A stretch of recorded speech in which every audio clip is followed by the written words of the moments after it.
It's time for a story with Oma Mary.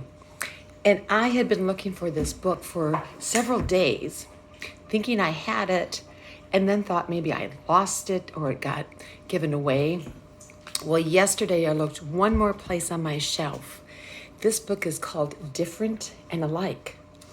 This book was printed in 1981, and it was a gift we gave our son in 1982.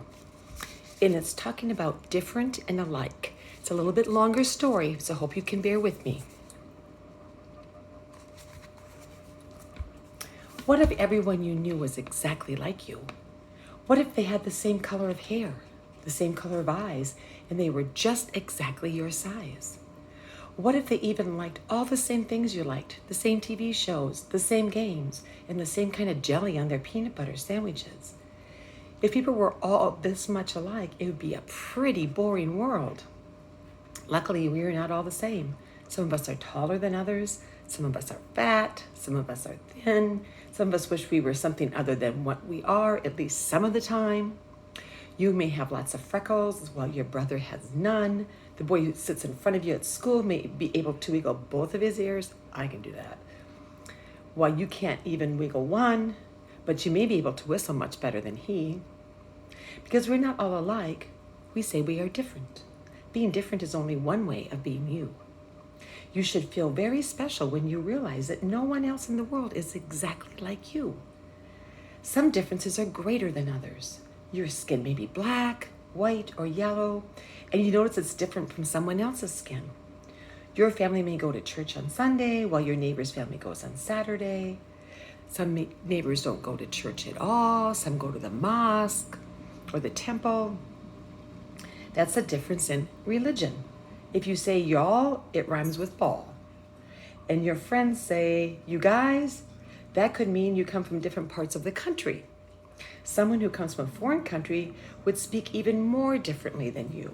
The important thing to remember about all these differences is that the differences make us who we are. And having different people in the world is what makes it an interesting place to live.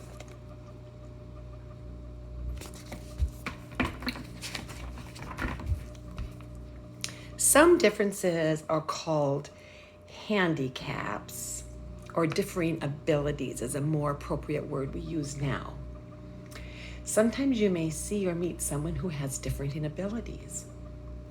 A handicap or a difference which makes it harder for that person to do something that is easy for you to do, something like walking, seeing, speaking, or hearing. People who have limitations know that they have this difference. They also hope you feel it is more important than any of the other things about them which make them different from you. Just like you, they have skills, they have likes, they have dislikes. Just like you, some things are hard for them to do, while they can do things very easily. And just like you, they want to be liked for who they are when all the differences are added together. When we don't know all there is to know about something different, we are sometimes afraid of it. You may be afraid of a person's difference because you don't understand it, or because it makes that person look or act differently than you. You may even worry that the handicap could be catching. Well, it isn't. It's only different. All of us know how it feels to have differences in some way, not be able to do something, even for a short time. Have you ever been blindfolded to play pin the tail on the donkey? If so, you were blind for a while. Have you ever sprained your ankle or broken your leg? If so, you were injured. You were kind of crippled for a while. Have you ever tried to hear what someone was saying to you from the other side of a glass window but couldn't? Then you were sort of hard of hearing or deaf for a while. The good thing about all the handicaps we just mentioned is that they are temporary. That means that sooner or later they will go away. Some people have handicaps all the time, differences in how they learn, how they see, hear, or move about that will never go away because that's just the way they are. They won't go away. The person learns to live with it and how to accommodate it.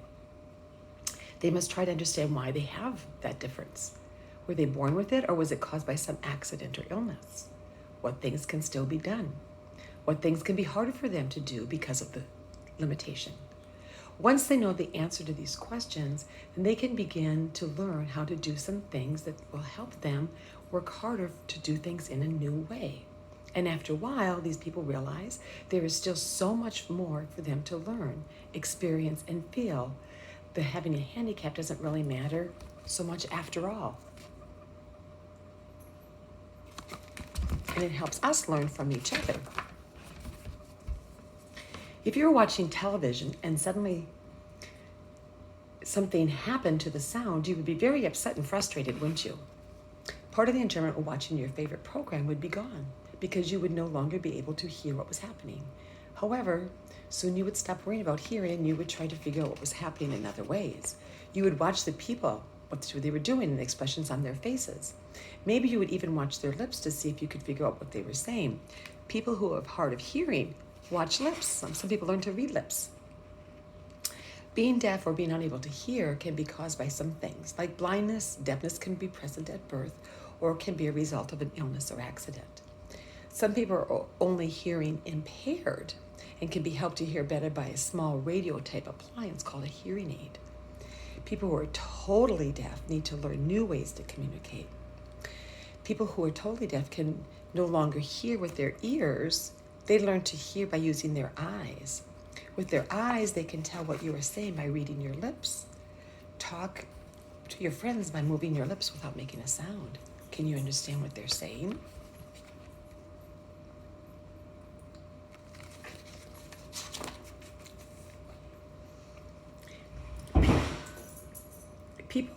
Deaf people have had a special way of using their hands to talk to each other. It's the manual alphabet shown here as a hand sign for every letter of the alphabet. Notice how some of the signs look very much like what they represent. And a few weeks ago, my friend Sophia and her daughters did the alphabet song in sign language. Maybe you remember that. Because it takes so long to spell words out letter by letter, people use a system of hand signing or sign language. If a player in your school's basketball team scores a winning goal, do you put your hands in your pockets or clap them together? If you're telling your mom you have a stomach ache, do you hold your head or your stomach? If you're hungry, is your hand clenched in a fist or waving? See, you use sign language too. Practice making the signs and think about how many other signs you could say.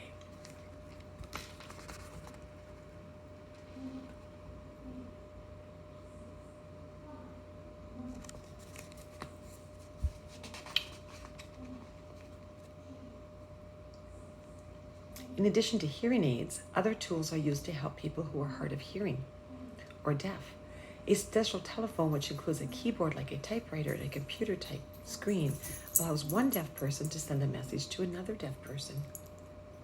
One person calls another by typing the message on the keyboard, and then a red light on the phone on the receiving end lights up. I think we have much more advanced technology now than when this book was written.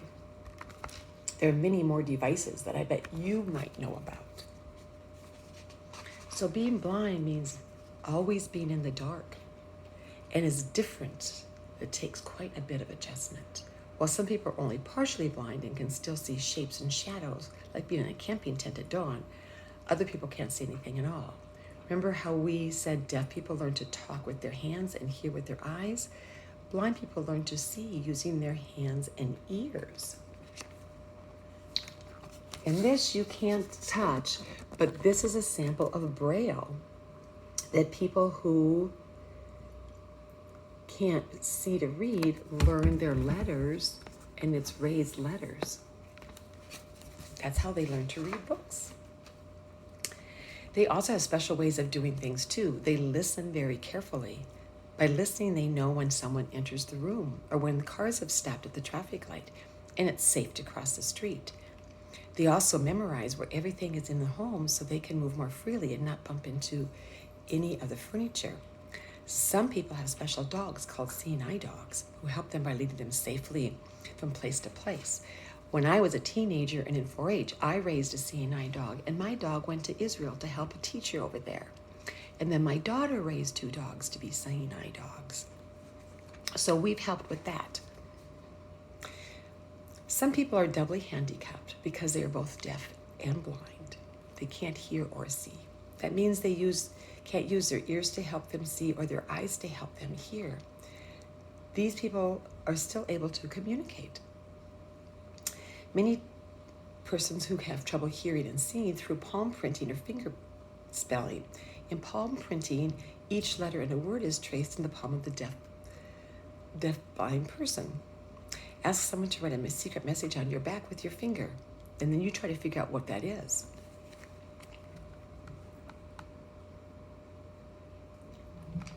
That's another way of communicating. Some people's minds work different than other people's as well. Some people are real whiz kids in math and just barely pass those spelling bee tests. Maybe your sister asks you for help with her math homework every night, but always wins the spelling bee. You and your sister are just different. You may just notice that someone in your class needs more time to learn something new than the rest of the class. This person may just have a different ability to learn that subject or learn in a different way than other students. Some children who have learning disabilities see words backwards, like saw instead of was, but teachers are able to help them figure out how to do that so they can still learn.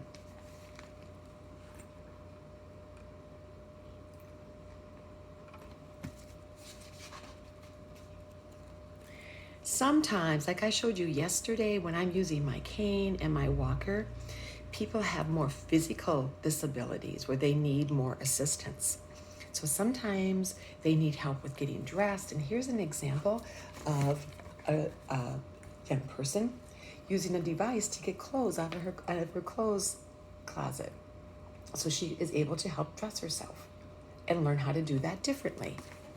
Not the way I would do it, but the way that works for her body. And sometimes differences exist in people's minds. That people's minds don't always learn and grow like everybody else's. And sometimes we call that a cognitive, a mental. Cognitive is thinking. It may have a cognitive challenge. There are people that help people with these abilities and disabilities all the time. These are very wonderful people, and I have friends that do that. I bet you know people at school or in your neighborhood, maybe even in your home, that work with people to help them be self-sufficient and live the best life they can, no matter what their bodies and minds are like. So sometimes when you see somebody with a differing ability, you can make sure you say hi to them, greet them like you would anybody else, be friendly, and ask them if they could use some assistance. And if they say they're okay, then honor that as well.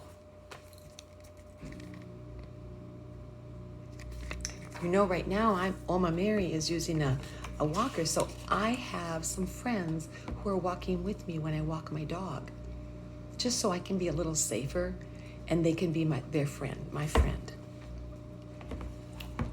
What's most important to remember is that all people are like you in more ways than they are different. Just like you, they can do some things better than others. Just like you, they have lots of different feelings. They can feel happy, they can be sad, they can be excited, they can be frustrated, they can be proud, lonely, and loved. And just like you, after all, we are alike on the inside, and our differences are also important. I want you to think about that today and hope you have a good day. Thank you from Mama Mary.